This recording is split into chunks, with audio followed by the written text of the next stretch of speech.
السلام علیکم ورحمۃ اللہ وبرکاتہ۔ سعودی عرب یا پاکستان یا ہندوستان میں عموماً ایک دن کا فرق ہوتا ہے، تو یہاں رمضان میں آنے والے شب قدر کو کس طرح طے کیا جائے اور چاند دیکھنے کا سلسلہ کس کے سپرد کیا جائے، آئیے سنتے ہیں اس ویڈیو میں ایک انٹرویو میں۔ فرق ہوتا ہے، 1 یا 2 دن کا فرق ہوتا ہے، اور پھر ہم اس کے بارے میں کیسے طے کریں کہ لیلۃ القدر جو ہے وہ کیا یہ مانا جائے کہ دونوں ملکوں میں مختلف دنوں میں آتی ہے؟ لیلۃ القدر کو جب خدا نے طے کر کے آپ کو نہیں بتایا تو آپ کو طے کرنے کی مصیبت کیوں پڑ گئی؟ رسالت مآب صلی اللہ علیہ وسلم کو قرآن مجید میں یہ بتایا گیا کہ آپ پر قرآن رمضان میں نازل کیا گیا تھا، اور رمضان میں ایک ایسی رات میں نازل کیا گیا تھا جو بڑی قدر و قیمت کی رات ہے، خدا اس میں فیصلے کرتا ہے۔ یہ بہت بعد میں آپ کو بتایا گیا، یعنی قرآن نازل ہونا شروع ہو گیا کئی برس کے بعد یہ آپ کو بتایا گیا۔ تو جب آپ کو بتایا گیا تو فطری طور پر آپ نے پیچھے مڑ کے دیکھا ہے کہ اچھا وہ کون سی رات تھی۔ ظاہر ہے کہ قرآن آپ پر نازل ہونا شروع ہوا تھا، تو آپ کو اندازہ ہوا کہ وہ شاید رمضان کے آخری عشرے کی کوئی رات تھی، اور شاید وہ کوئی طاق رات تھی۔ بس اتنی بات ہے، اس سے زیادہ کچھ نہیں ہے، باقی جو کچھ ہے وہ افسانہ ترازی ہے۔ اتنی بات ہے، یعنی رسالت مآب صلی اللہ علیہ وسلم نے یہ خیال کر کے کہ میرے اوپر قرآن کا نزول یاد کیا کب ہوا تھا، کون سی رات تھی۔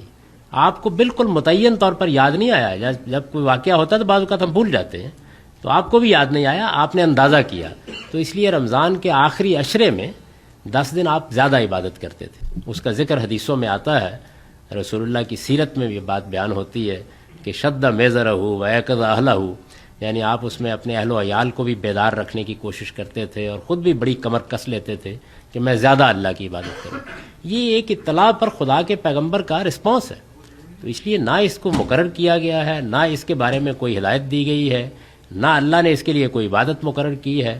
وہی رویہ اختیار کرنا چاہیے جو رسول اللہ نے اختیار کیا کہ رمضان کے آخری عشرے میں زیادہ عبادت کی طرف رجحان کر لیا جائے۔ اگر اللہ تعالیٰ کا کرم ہوگا تو کوئی بڑی قیمتی ساتھ کسی بھی انسان کو میسر آ سکتی ہے۔ اہل علم میں تو اس معاملے میں بھی اتفاق نہیں ہے کہ یہ ہر رمضان میں آتی ہے، بعض لوگ تو کہتے ہیں 1000 سال کے بعد آتی ہے۔ تو اس وجہ سے اس میں جو عام طور پر باتیں لوگ بیان کرتے ہیں ان کی کوئی حقیقت نہیں ہے، اصل بات جو ہے وہ یہ ہے۔ تو لیلۃ القدر کے معاملے میں نے یہ گزارش کر دی۔ باقی رمضان عید کے معاملے میں میرے نزدیک مہینہ کب شروع ہوتا ہے کب ختم ہوتا ہے اس کو سائنسدانوں کے سپرد کر دیجیے، بڑی عنایت ہے۔ اس کا کوئی مذہب سے تعلق نہیں، یہ مذہبی مسئلہ ہی نہیں ہے۔ یعنی حیرت ہوتی ہے کہ ہمارے لیے نماز پڑھنے کے اوقات بھی سورج کے لحاظ سے مقرر کیے گئے ہیں۔ سائنسدانوں نے ایک گھڑی بنا کے ہمارے ہاتھ پر باندھ دی ہے، ہم دیکھتے ہیں، نہ سورج دیکھنے کے لیے جاتے ہیں، نہ باہر نکل کے دیکھتے ہیں، کمروں میں نماز پڑھ لیتے ہیں، وقت ہو گیا۔ رمضان میں یہی کرتے ہیں نا آپ، جب روزہ کھولنا ہوتا ہے۔ تو چاند کے معاملے میں بھی علمی طور پر اب دنیا وہاں پہنچ گئی ہے کہ آپ سائنسدانوں سے کہیں وہ آپ کو 1000 سال کا کیلنڈر بنا کے دے دیں گے۔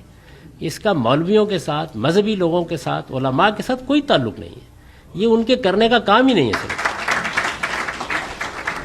میں تو بارہا یہ کہتا رہا ہوں، میں نے آپ کو بھی سنا دیتا ہوں، اور جگہوں پر بھی یہ واقعہ سنایا ہے کہ غلام اسحاق صاحب جب پاکستان کے صدر تھے تو انہوں نے مجھے رویت حلال کمیٹی میں نامزد کر کے خط لکھ دیا میرے نام۔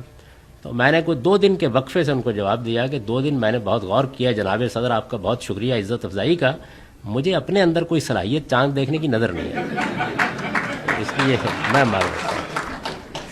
یہ سائنسدانوں کا مسئلہ ہے۔ میں آپ سے ایک سوال کرتا ہوں، مجھے یہ بتائیے کہ اگر 30 روزے پورے ہو جائیں اس کے بعد آپ چاند دیکھتے ہیں؟ کیوں نہیں دیکھتے؟ وجہ کیا ہے؟ علمی طور پر یہ ثابت ہے کہ قمری مہینہ 30 سے زیادہ کا نہیں ہو سکتا۔ یہی چیز 29 کے بارے میں سائنسدان کر چکے ہیں، وہ آپ کو بالکل متعین طور پر بتا سکتے ہیں کہ چاند کی پیدائش کس وقت ہوئی کس وقت نہیں ہوئی۔ اس کے لحاظ سے کیلنڈر بنوائیے ان سے، اور اطمینان کے ساتھ سے عید بھی کیجیے اور رمضان بھی شروع کیجیے۔ سائنسدانوں کے سپرد کر دیں اس معاملے کو، علماء سے چھین کر، دست بستہ چھینیے گا، کوئی زبردستی نہ کیجیے گا، سائنسدانوں کے حوالے کر دیں تاکہ امن قائم ہو، اور وہ صورتحال پیدا نہ ہو کہ بہن کی آج عید ہے اور بھائی کا آج روزہ ہے۔